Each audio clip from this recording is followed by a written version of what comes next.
Welcome everyone to our digital download based on 2019 budgeting trends.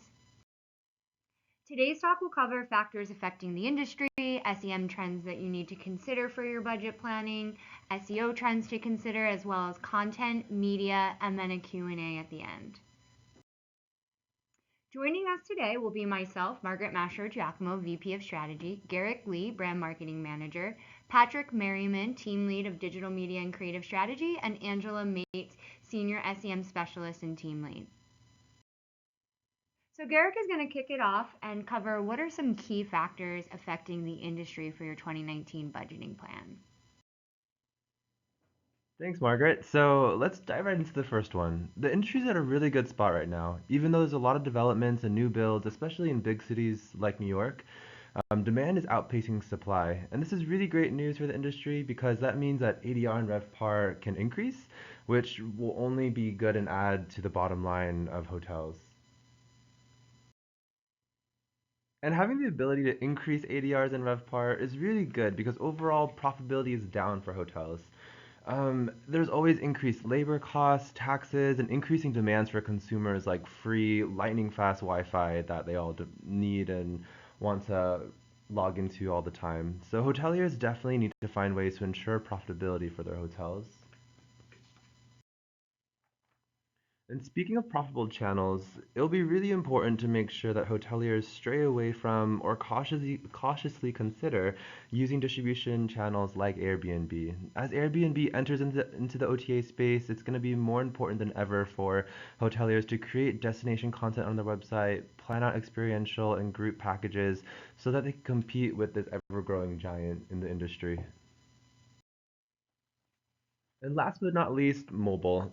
We always hear about mobile, and it's been for years now that we've been hearing about it, but there's just continuing changes to that landscape that keeps mobile really relevant. And it was recently released that Google rolled out their mobile first indexing, which a lot of you probably heard about, which causes a really big need for hoteliers to make sure that their sites are fully responsive. Now that we have that macro view of some of the factors affecting the overall industry in 2019, we want to take a look at the actual initiatives that contribute to a strategic digital marketing budget. So now we're going to talk about SEM. So it's very important to have budget to cover destination campaigns to work on brand awareness. Destination campaigns can catch the user in the planning phase, and these campaigns play a major role in the Google ecosystem. Larger budgets allow for more testing of keywords and seeing what works and what doesn't. And it's very important to understand that these campaigns have different KPIs, and we can look at it as increasing brand awareness year over year. And that definitely relates to what we were saying earlier for the industry factors of like Airbnb. This falls into the same idea of making sure that destination campaigns can really drive people to that type of destination content. We're also seeing a major rise in YouTube and video, so this is a space you really want to be in. With video, you can target users in all phases of the planning process, whether it's just intent or remarketing as well. And if you don't have video assets, we're actually even able to placement target on YouTube, so larger budgets will allow for these more pricey placements. So Google rebranded AdWords to Google Ads, and with this rebranding, Google has also rolled out a lot of new features that are very specific to hotels, and we want to make sure that we have budget to try out all these new ideas and targeting options and really stay ahead of the competition. So we're seeing a major increase in voice and mobile searching. So it's important to have budget to cover these type of campaigns so we can cover branded keywords that are more related to how someone is going to speak rather than how they're going to type. And then with mobile being on the rise and people conducting a lot more searches on their mobile devices, we can really build out our campaigns, whether it's going to be dining or hotel related, to add the term like near me related to your destination. So let's dive into SEO. Very similarly to what Angela was talking about, voice search and AI will have a huge impact on SEO, and hoteliers need to make sure that they are allocating enough resources and time to get ahead of what's to come. And this includes updating on-page SEO with more long-tail keywords, updating schema, and so much more to that as well. I know that I have an Alexa at home and I ask it all sorts of questions like what's the weather, but also, what's the best restaurant near me? What's the best beach destination in Thailand? And Google Home recently shared that 80% of Google Home answers come from featured snippets on the search engine results pages. So there can be significant time spent researching the queries that results with featured snippets show for, and have an SEO person write better answers coupled with schema markup for your different pages of your website. Following one of the overarching trends as well, in regards to mobile, websites that are not responsive will see a huge decrease in traffic from all devices, not just mobile, due to the Google mobile indexing update. So it's important that hotels budget for website redesigns in 2019 if they're not fully responsive already.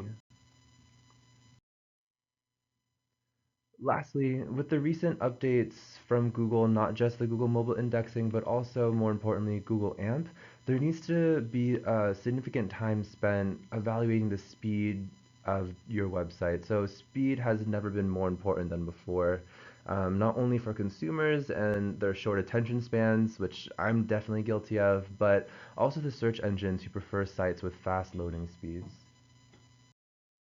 Thanks, Garrick. So now I'm going to dive into covering the content trends for 2019.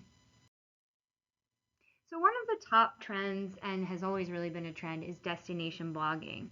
And it's important to note that interruptive marketing is really on the decline, and it's really no surprise that 82% of consumers skip ads as much as they can. So in light of this, it's hugely important for hotels to really make the foundation of their content marketing blogging about the destination. And destination content is great content to reach users throughout all phases of the travel planning journey. So it reaches them throughout the dreaming phase, the planning phase, and even the experiencing phase while they're at the property. And this inspired content really informs guests about things that they can do not only at your hotel, surrounding your hotel, but you really want to play up all of the great events and exciting attractions and even the hidden gems within your destination. So another important content trend is behind the scenes content. And if you really want your guests to connect with your brand, they need to feel as though they know your brand on a personal level.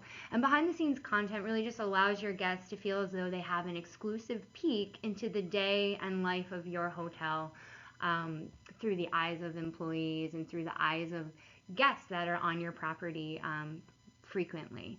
So ways that you can do this is you can have a chef recommend the best places to eat in town for a blog post. You can do an Instagram story of your on-site bartender showing fans how to make a popular cocktail, or you can even ask the concierge for monthly tips that can be turned into daily tweets about the destinations and happenings at the hotel. And the final content trend is live video. And with Facebook Live, Instagram Stories, and IGTV, 80% of brands say they have a goal to create more video content. And we think in travel, this is extremely important. And this video content tends to reach a greater amount of people organically without paid advertising than other forms of content. So you're really getting that organic reach beyond your paid and owned media.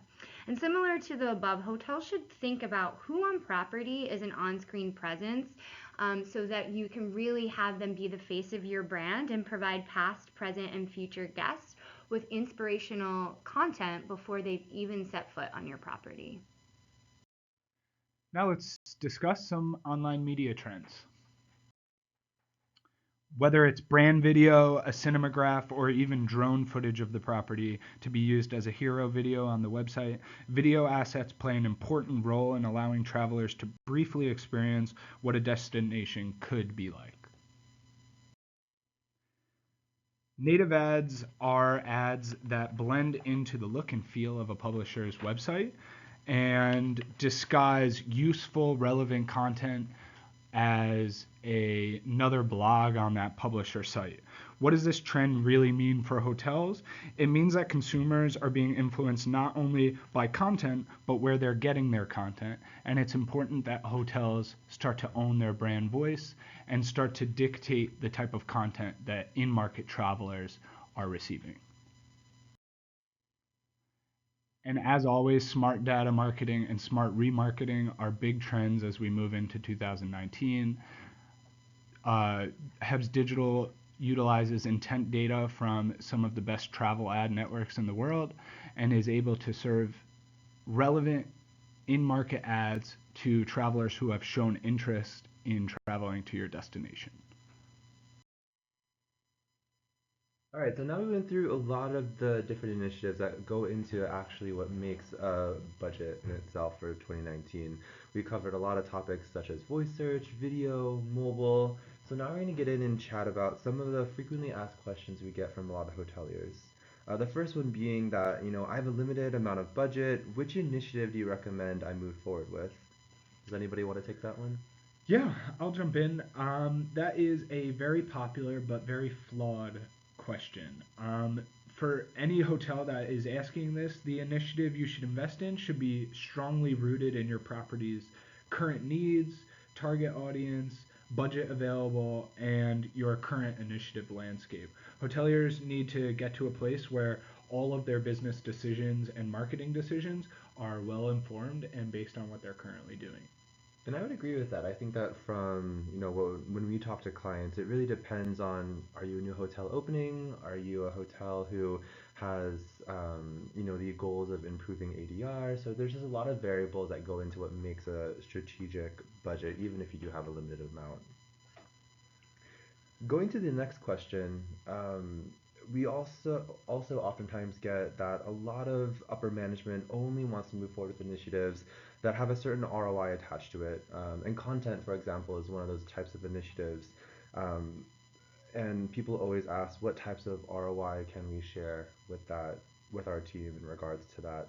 Um, and I'm going to jump in on this one as well. I think that a lot of times you can't just look at a certain piece of initiative and say, what type of ROI do I get from that? Because in today's world, we cannot just look at attribution from a last touch model. There has to be a kind of a multi-touch and multi-attribution way of thinking to what contributes to revenue for a hotel. So for a lot of content items like blogging, a lot of times people read and engage with those types of initiatives and in the beginning stages, in the dreaming phase of their travel planning journey. So it's going to be an interesting way of informing upper management.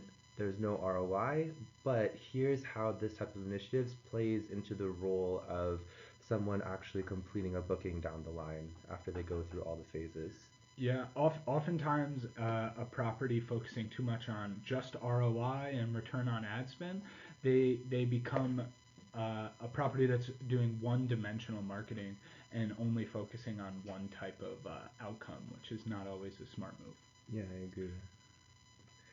And another question that we oftentimes get is, SEM is seen as definitely just a direct response, and that's the only type of, thing that it is.